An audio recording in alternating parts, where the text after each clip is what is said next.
that is d4 e5 is also called the Charlick gambit after Henry Charlick, the second Australian chess champion.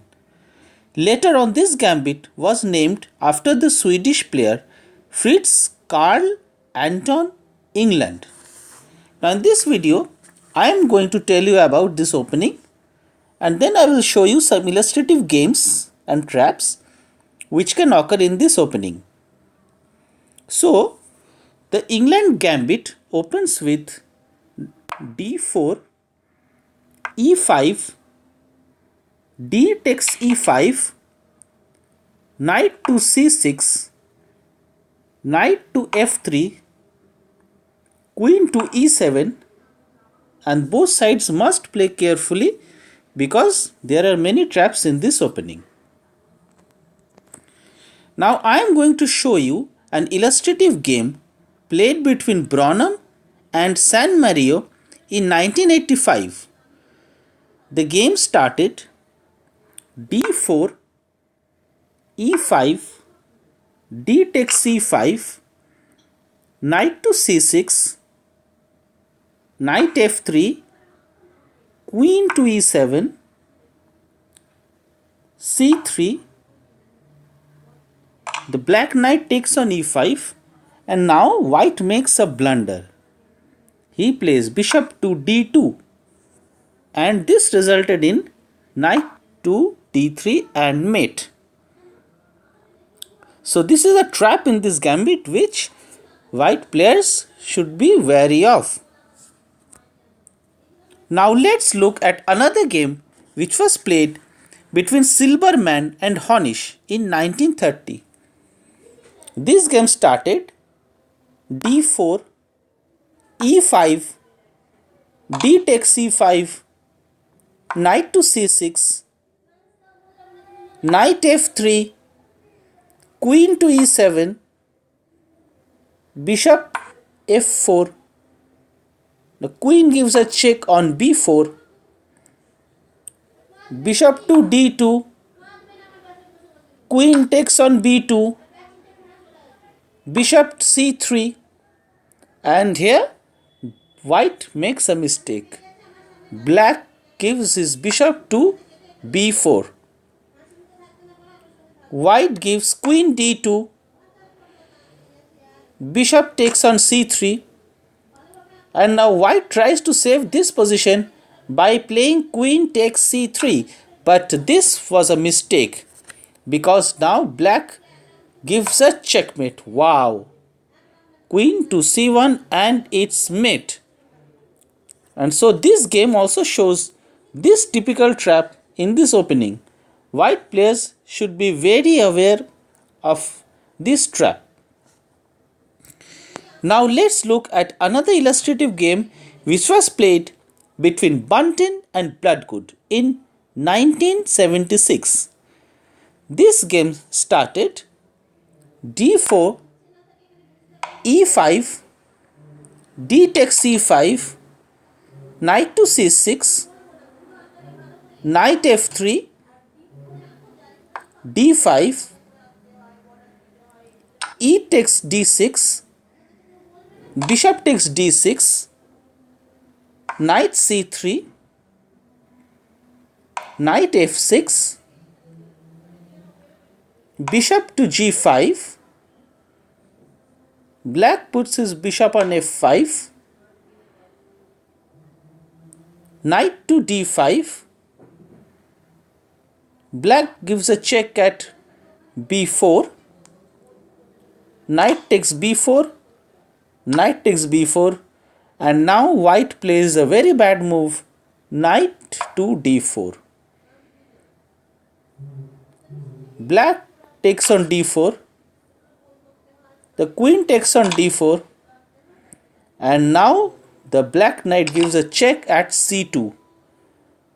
Now if the king moves, black just takes the white queen and it's game over. Black wins, and this game was won by black. Okay, now let's look at some illustrative games in which white player won with this England gambit. The first game features the great Alexander Alekhine. You must have heard of the great Russian master. So in this game, Alekhine was playing white.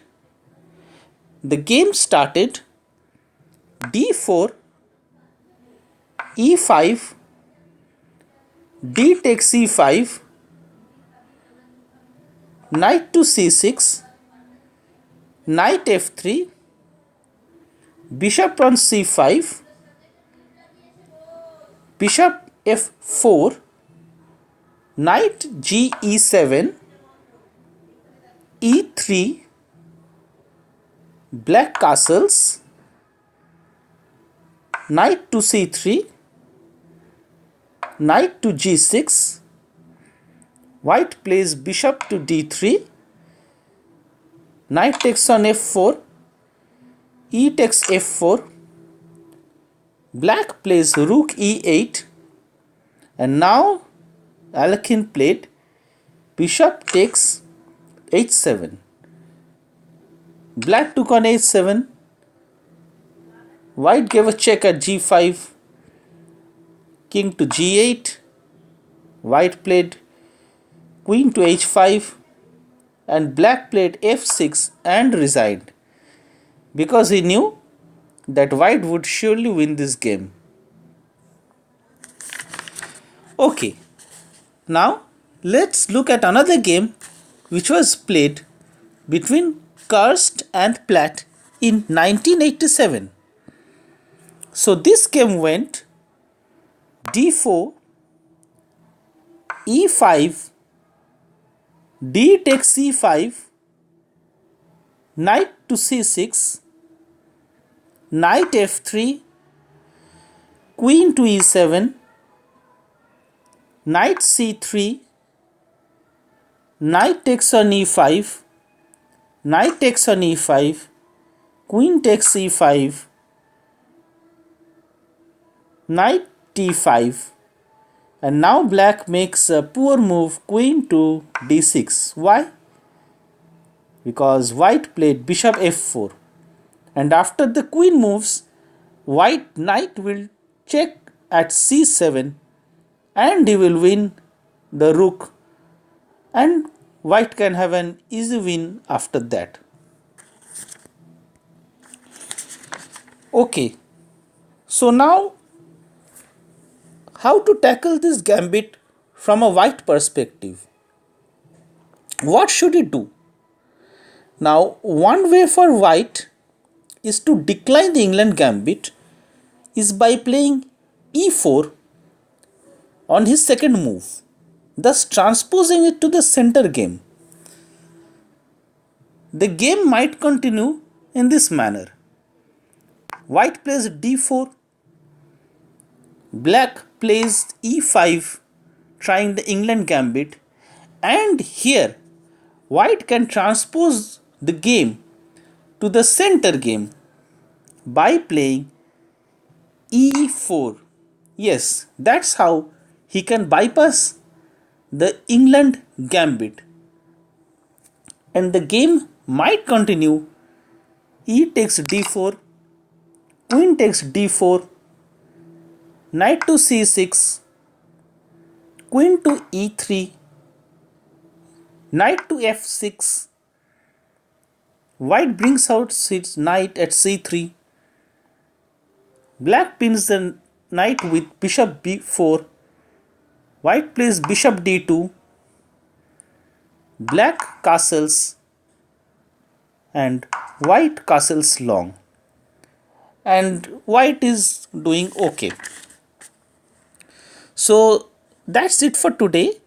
Please put in your comments, like and subscribe this channel so that you may get my latest videos. Okay, bye bye for now.